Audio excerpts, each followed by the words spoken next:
This is Lesson 9 in the story of Joseph, Part 2 of Making Peace with Our Past. We'll be looking at Genesis chapter 43, verse 1 through 34. Joseph is now a completely transformed man. As he leads Egypt and surrounding countries through a famine, he also leads his family through a process of reconciliation. He puts his brothers through a series of tests, giving them the opportunity to earn back his trust, while he has to feel the pain of their betrayal all over again. And as you might imagine, this takes time. Whether we long to be forgiven by someone we have wronged, or we sense God calling us to forgive someone who has wronged us, the story of Joseph gives us everything we need to know to make peace with our past. Chapter 42 ended with Jacob's refusal to follow Reuben's ill-conceived and cowardly plan to bring Simeon back. My son, Benjamin, will not go down there with you, Reuben. His brother, Joseph, is dead, and he, Benjamin, is the only one left. Reuben had proposed to put his own sons to death if he was not able to bring Simeon back. But what good would that have done? And remember, the reason this is all happening is that Joseph kept Simeon in prison in Egypt as collateral to compel his brothers to return with Benjamin, also to prove they were telling the truth. All these tests are part of a grand plan that Joseph is using to reconcile them to one another. But they have no idea that the brother they betrayed over 20 years ago is pulling all the strings. Chapter 43 opens with this. The famine was still severe in the land. We don't know how much time passed. We do know they had eaten all the grain they had brought from Egypt. Their father said to them, "Go back and buy us a little more food." And it's against this backdrop that Judah reappears and enters the story. We haven't heard from him since chapter 38, when he had his little escapade with Tamar. As unrighteous as his behavior was then, Judah repented by confessing that she was righteous, not him, and he now emerges as the new leader of God's family, the oldest son who's still in good standing with their father Jacob. You remember Reuben, the biological firstborn, lost his chance at leadership when he slept with Jacob's concubine. Then the next two, Simeon and Levi, were rebuked by Jacob after they had vengefully attacked Shechem, killing every male after one male had raped their sister Dinah. Judah counters his father's command to return to Egypt by reminding him, in verse 3, the man, this is Joseph, warned us solemnly, "You will not see my face again unless your brother is with you." Bruce Waltke observes that Judah speaks forcefully, sensibly, and soberly, but also respectfully. He continues, "If you will send our brother, this is Benjamin, along with us, we will go down and buy food for you. But if you will not send him, we will not go down." He's succinct, calm, and mature, which is in contrast to Jacob, who is full of selfish self-pity. "Why did you bring this trouble on me?" by telling the man, "You had another brother." The narrator also notes that they respond to this accusation, meaning not just Judah, but all the brothers, by collectively retelling the story of what happened to them in chapter 42. What they share is interesting because they relay details that we didn't know about. In particular, that Joseph had not accused them just of being spies. He had also asked them, "Is your father still living? And do you have another brother?" Now, Judah will say something very similar to Joseph in chapter 44. So there's no reason to suggest here that they're doctoring the story to excuse themselves. Joseph knew the facts of their conversation, and he does not object later to Judah. I realize these are granular details, but it is instructive. Whenever we discover inconsistencies in the Bible, that's what we have here, this doesn't necessarily mean the text can't be trusted. Rather, we should more closely investigate the text, perhaps by putting ourselves in the story. If you can do that here, you'll experience that not only is the Bible divinely inspired, it is also very human. It is a drama of redemption where actions of characters in the story, along with the recounting of those actions by an author, cohere, even if there are inconsistencies. Back to the story, where Judah, like Joseph, has a plan, and it's a masterful one.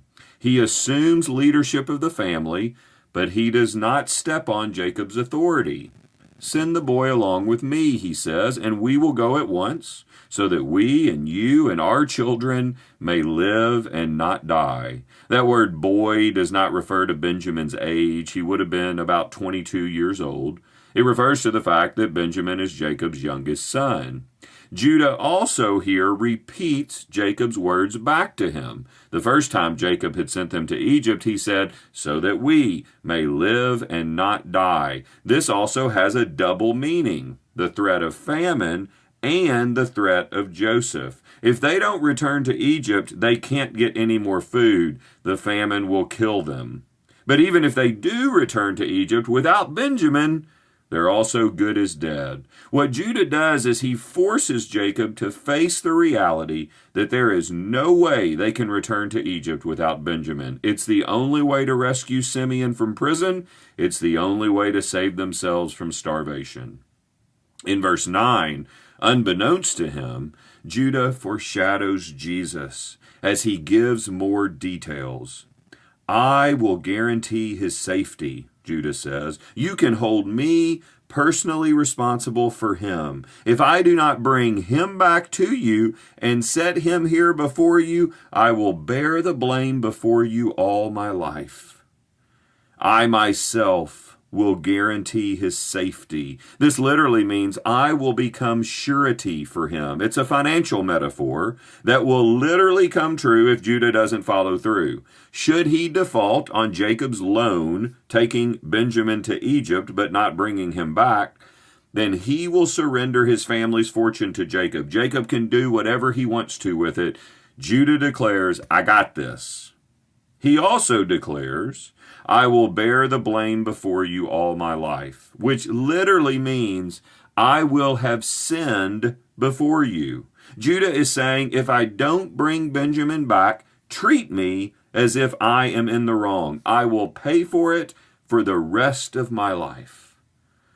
This beautifully pictures the great exchange that Jesus makes on the cross for us, his life for our lives. Judah is willing to take whatever penalty Jacob wants to inflict upon him for the rest of his life if he violates this agreement.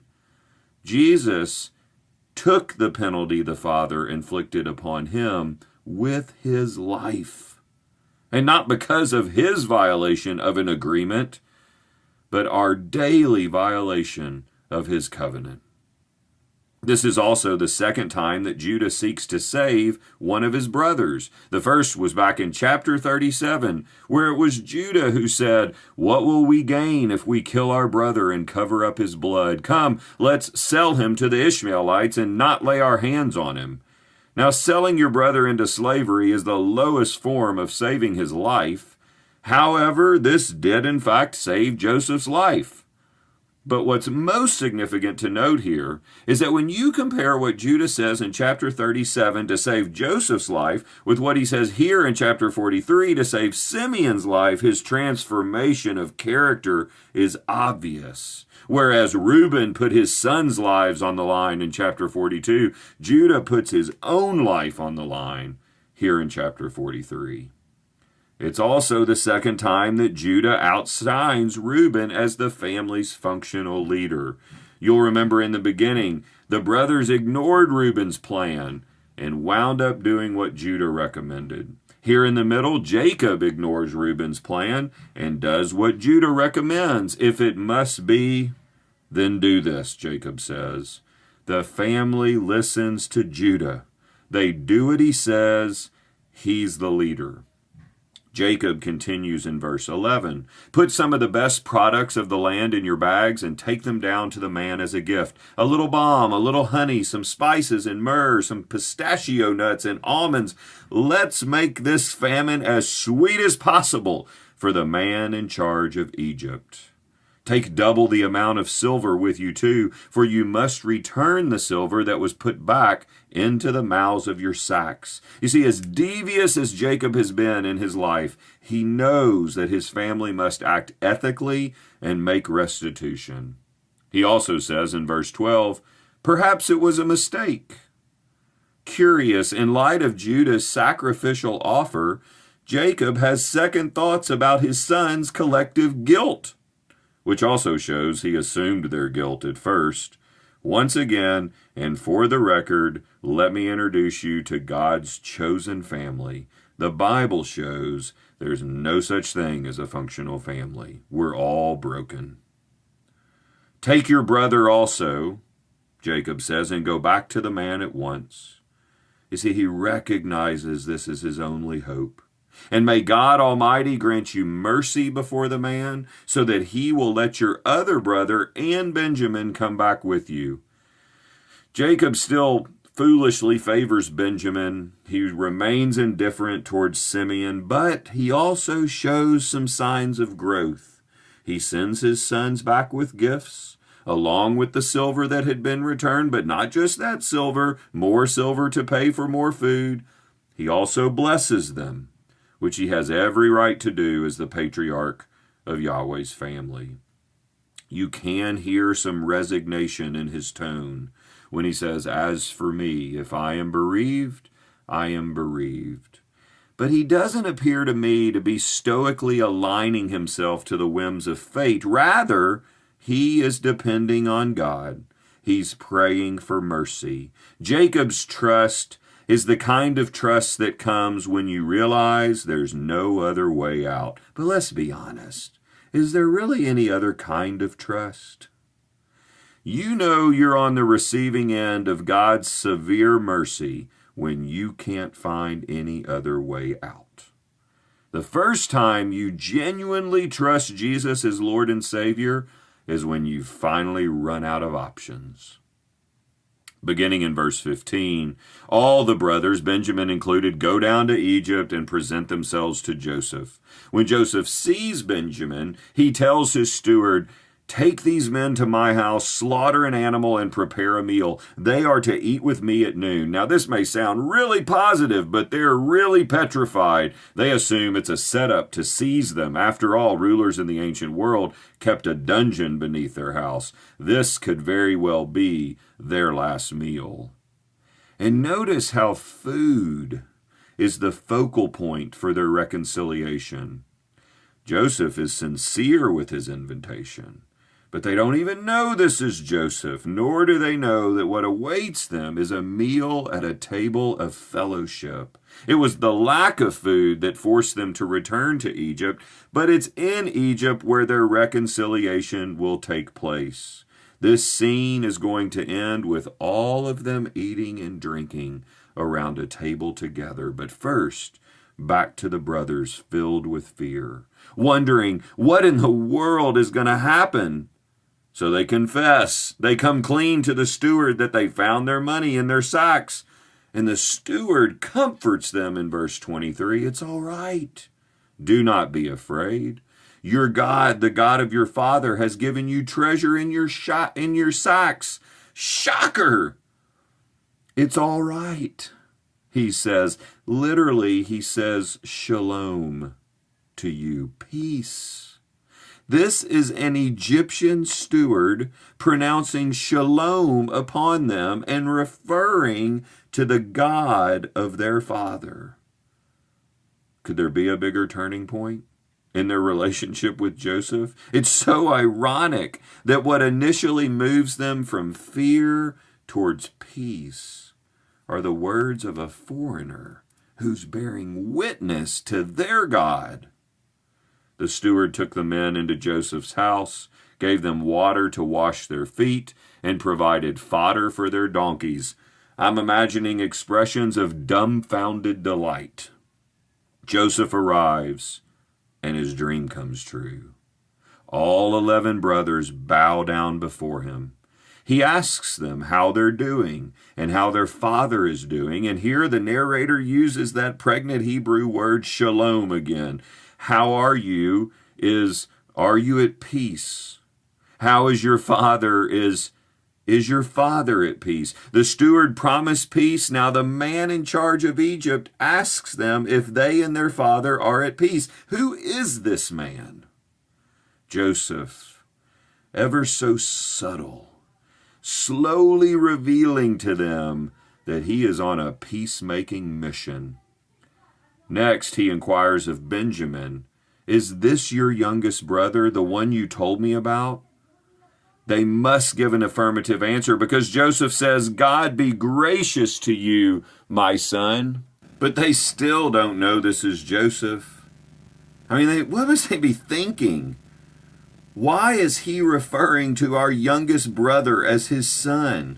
This has to be too much for them to handle. But it's then Joseph who breaks down. Joseph hurried out and looked for a place to weep. It's the second time he has to remove himself from their company, to weep tears of sorrow mixed with tears of joy. Don't let anyone ever tell you that embracing God's call on your life is not an intensely emotional experience. And don't forget how food is the focal point for their reconciliation. Sarna writes, Joseph hosts a meal for his brothers who years before sat down to eat while he languished in a pit.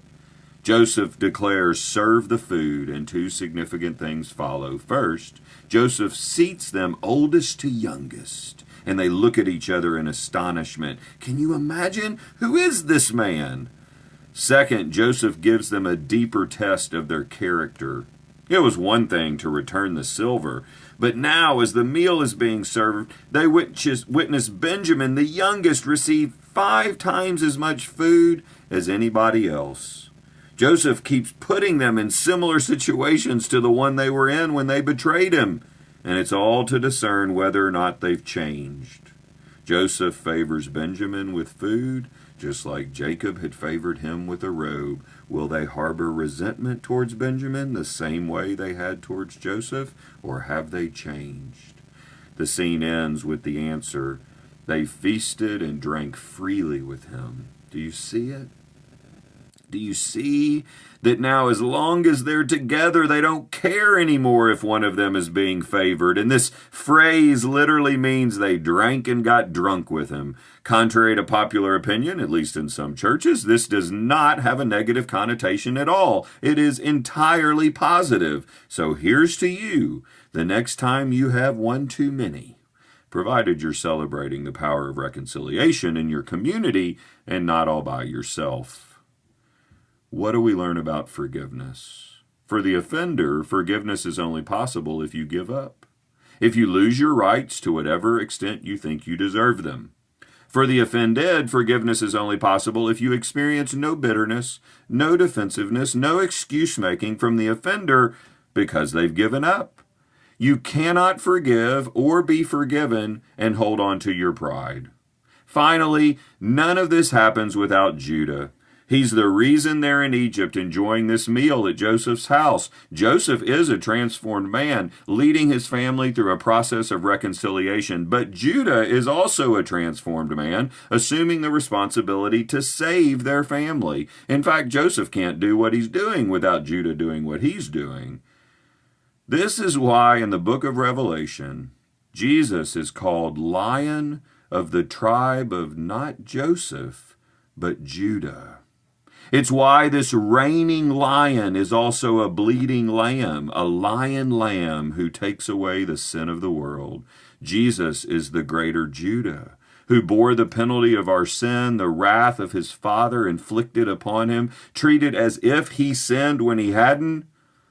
Jesus is the real leader of God's family because he assumed the responsibility to save us at the cost of his life.